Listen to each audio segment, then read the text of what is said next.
अमरावती स्थानिक स्वराज्य संस्था मतदारसंघाच्या विधान परिषद निवडणुकीच्या पार्श्वभूमीवर आज काँग्रेस खासदार बळवंत वानखेडे यांच्या जनसंपर्क कार्यालयात पक्षाच्या वरिष्ठ नेत्यांशी महत्त्वपूर्ण आढावा बैठक पार पडली। या बैठकीत आगामी निवडणुकीतील पक्षाची भूमिका, उमेदवारीची सद्यस्थिती आणि पुढील राजकीय रणनीती यावर सविस्तर चर्चा झाल्याची माहिती सूत्रांकडून मिळाली आहे। सूत्रांच्या माहितीनुसार काँग्रेसकडून वंचित बहुजन आघाडीचे उमेदवार निलेश विश्वकर्मा यांना पाठिंबा देण्याच्या शक्यतेवर देखील बैठकीत चर्चा झाली। गेल्या काही दिवसांपासून काँग्रेसचे अधिकृत उमेदवार हर्षदीप देशमुख हे नागपूर येथील एका खासगी रुग्णालयात उपचार घेत असून त्यांनी अद्याप पक्षाच्या वरिष्ठ पदाधिकाऱ्यांशी कोणतीही सविस्तर चर्चा किंवा संपर्क साधलेला नसल्याचा आरोप पक्षांतर्गत स्तरावर होतोय। दरम्यान काँग्रेस नेत्या यशोमती ठाकूर यांनी काही दिवसांपूर्वी माध्यमांशी बोलताना हर्षदीप देशमुख यांनी 15 ते 20 कोटी रुपये घेऊन निवडणुकीत मॅनेज झाल्याचा गंभीर आरोप केला होता। या आरोपांमुळे काँग्रेसच्या राजकीय वर्तुळात खळबळ उडाली आहे। निवडणुकीच्या रणनीतीबाबत नव्याने चर्चा आता सुरू झाली आहे। आज झालेल्या बैठकीला खासदार बळवंत वानखेडे, काँग्रेसचे जिल्हा अध्यक्ष बबलू देशमुख, माजी मंत्री यशोमती ठाकूर यांच्यासह पक्षाचे काही प्रमुख पदाधिकारी उपस्थित होते। पक्षाची पुढील भूमिका काय असणार आहे, तसंच वंचित बहुजन आघाडीच्या उमेदवाराला पाठिंबा देण्याबाबत अंतिम निर्णय काय घेतला जाणार आहे याकडे आता राजकीय वर्तुळाचं लक्ष लागलंय।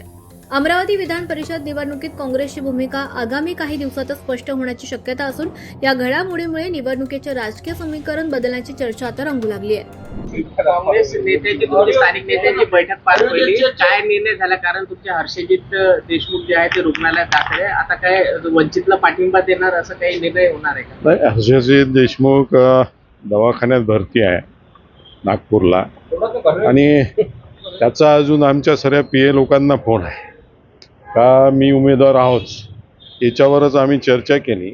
आता हे चर्चा आमच्या सर्व लोकांची झाली, तिथे लोकांची, आणि हे स्ट्रेस टीमला कळू, प्रदेशाध्यक्षांना सांगू, आणि त्यातून काय मार्ग काढतात ते त्यानंतर निर्णय देऊ। स्थानिक नेत्यांचं काय मत आहे?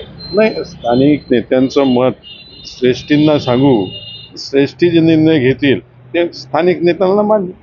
एक शक्यता आहे वंचितला सर्व बाबतीत चर्चा झाल्या, ते चर्चा सर्व प्रदेश अध्यक्षांना सांगू, आणि त्यांचा जो निर्णय राहील त्यांच्यावर आम्ही निर्णय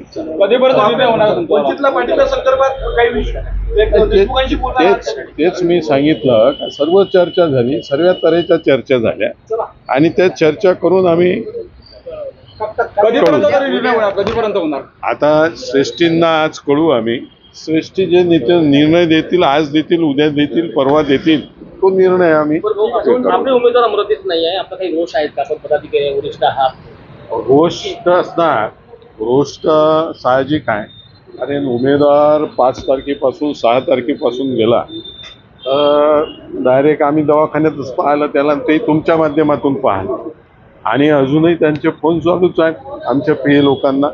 त्यामुळे मी उमेदवार आहोत, मी येणारच आहो। 2 दिवसानं माझी तब्येत व्यवस्थित झाली का येणारच आहो। काँग्रेस सेक्युलर, वंचित सेक्युलर असं असताना आता उमेदवार वंचितचे रिंगणात उभे आहेत, अरे मी तेच सांगितलं तुम्हाला का सर्व नेते लोकांची, जिल्ह्यातल्या यशोमती ताई असो, सुनील भाऊ असो, मी असो, खासदार साहेब असो, वीरेंद्र भाऊ असो, विलास इंगोले असो, या सर्वांच्या चर्चा झाल्या। चर्चा होऊन आता त्याच्यात काय निष्कर्ष निघते वर, त्या सर्व चर्चा करू आम्ही, आणि त्याच्यात निर्णय काय घेतात त्याला आम्ही फॉलो करू।